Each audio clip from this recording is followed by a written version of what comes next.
Human, what brings you here? A learned sage. I just want to know about yoga. Oh, why everyone talk about yoga today? Only that is 21st of June and not every day. Actually, we commemorate this day as International Yoga Day. The United Nations proclaimed this day by adopting a resolution in 2014. But I want to know from you what exactly yoga is. Oh, thanks to humans for this gesture. The term yoga has its roots in Sanskrit word use, which stands for union. This union of the mind and body presents a human being's relationship with nature. Yoga is the art and science intimately linked to the coming together of individual consciousness with the universal consciousness. Oh, thanks. And when was it first mentioned ever? The word yoga was used first time in the oldest sacred text, the Rig Veda, and there is a historical, educational and traditional background to the study of yoga. But in our busy life, our connection with other beings as well as nature itself has been lost completely. Dear, by taking a minute and simply breathing the right way, we can understand and reconnect with nature and the universal consciousness. The controlled yogic breathing called pranayama stimulates life energies. Oh, very simple.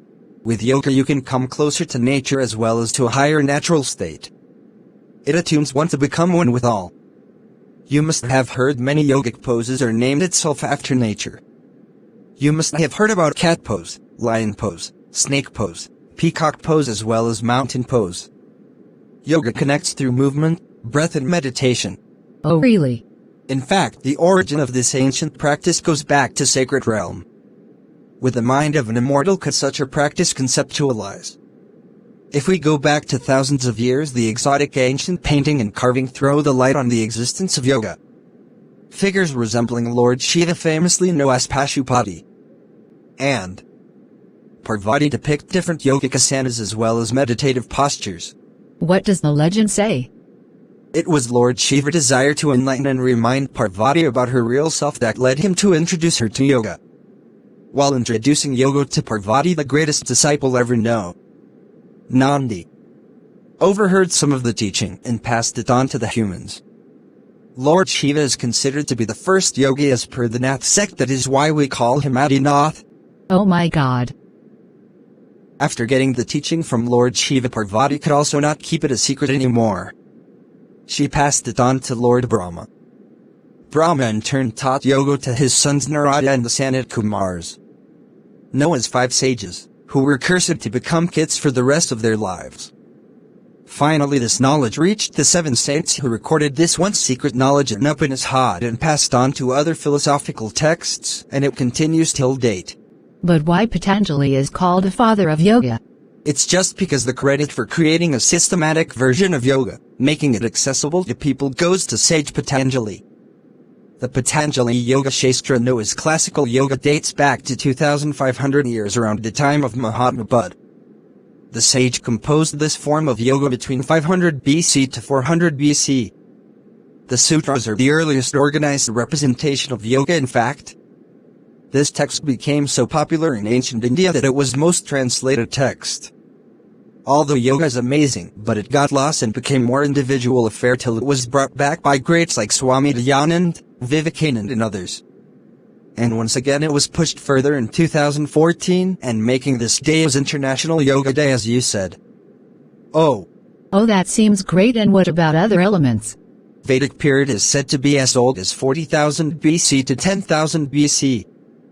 During this period, very important elements such as the stars and position of several constellations, rivers and the flow of water of days are ritualistic and practiced from generations to generations. While as in Upanishad you are required to learn from a guru to understand the concepts, which otherwise you cannot grasp. In Bhagavad Gita itself you find the word yoga, yogi, yogeswar frequently. Sri Krishna provides many options to warrior Arjuna, which are streams of yoga. This yoga was able to remove confusion and indecisiveness. What are the benefits? Besides the philosophical and spiritual aspects, a regular practice will definitely lead to improvement in physical health, increased flexibility, strength and cardiovascular health. It will also improve your mental health, reduce stress, improve moods and overall promote positive outlook. What are the goals in current world scenario?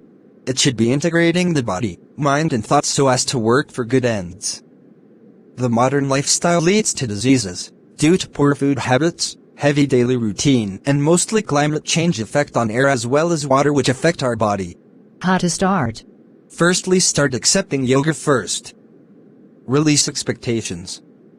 Understand core of yoga. Notice your breathing. Get comfortable in stillness. Learn basic yoga poses. Join a beginner's class today. Thank you so much. I am privileged. I will surely join today, as yoga is a mind and body practice that can build strength and flexibility.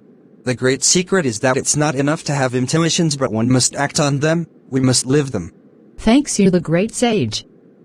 Wishing you a happy International Yoga Day. Welcome, practice yoga regularly.